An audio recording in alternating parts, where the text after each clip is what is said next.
ક્યારે શમે છે અથવા રૂપાલાજીને હટાવાશે, આ એક મોટો સવાલ છે। ગુજરાતમાં લોકસભા ચૂંટણીનો જંગ હવે બરાબરનો જામી રહ્યો છે। ભાજપે પોતાના તમામ ઉમેદવાર ઉતાર્યા છે, સામે કોંગ્રેસે હજુ 7 ઉમેદવાર ઉતારવાની બાકી છે। આંતરિક વિરોધ બંને પાર્ટીઓમાં છે। ઉમેદવારના નામથી કાર્યકરોમાં ક્યાંક નારાજગી પણ છે। સતત ત્રીજી વખત 26 બેઠકો જીતવા માટે ભાજપ આગળ વધી રહ્યું છે। ભાજપે તમામ બેઠક 5 લાખથી વધુ મતોથી જીતવાનો ટાર્ગેટ રાખ્યો છે। સામે કોંગ્રેસ અને આમ આદમી પાર્ટી સાથે ગઠબંધન કરીને કંઈક નવા જૂની કરવાના પ્રયાસો કર્યા છે। ત્યારે ગુજરાતના રાજકારણ પર આ ઝી 24 કલાકનો જુઓ ખાસ અહેવાલ।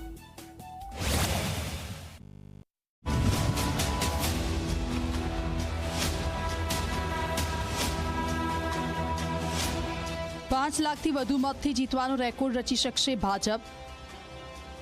શું કોંગ્રેસ આ વખતે કંઈ નવા જૂની કરશે?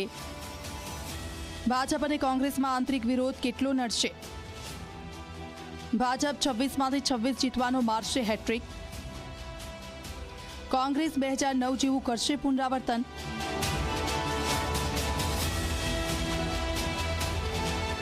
દેશ અને ખાસ કરીને ગુજરાતમાં મતદારોની પેટર્ન દરેક ચૂંટણીમાં અલગ અલગ હોય છે।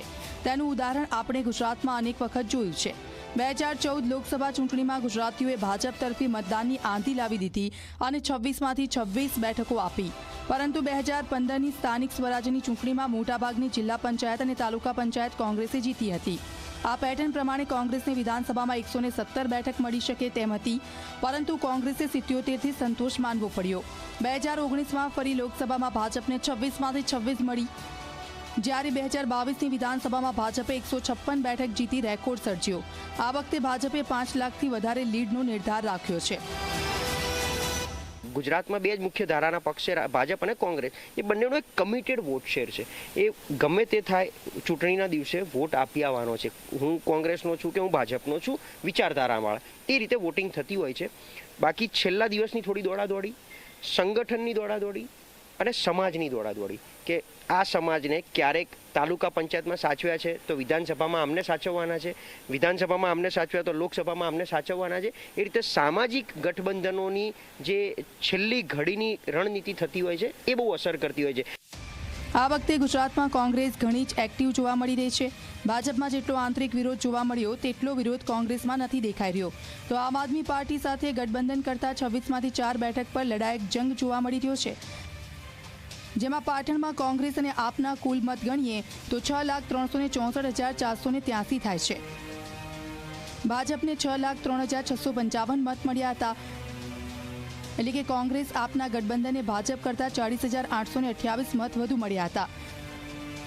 તો જૂનાગઢ લોકસભામાં કોંગ્રેસ અને આપના કુલ મત 5,49,150 મળ્યા હતા, તો ભાજપને 5,15,998 મત મળ્યા હતા, એટલે કે ગઠબંધનના કુલ મત ભાજપ કરતા 33,152 વધુ થયા હતા। તો અમરેલી અને જામનગર પર પણ કોંગ્રેસ આપના મત અને ભાજપના મત વચ્ચે નજીવું અંતર છે, જેના કારણે આ વખતની ચૂંટણી રોચક બની શકે છે।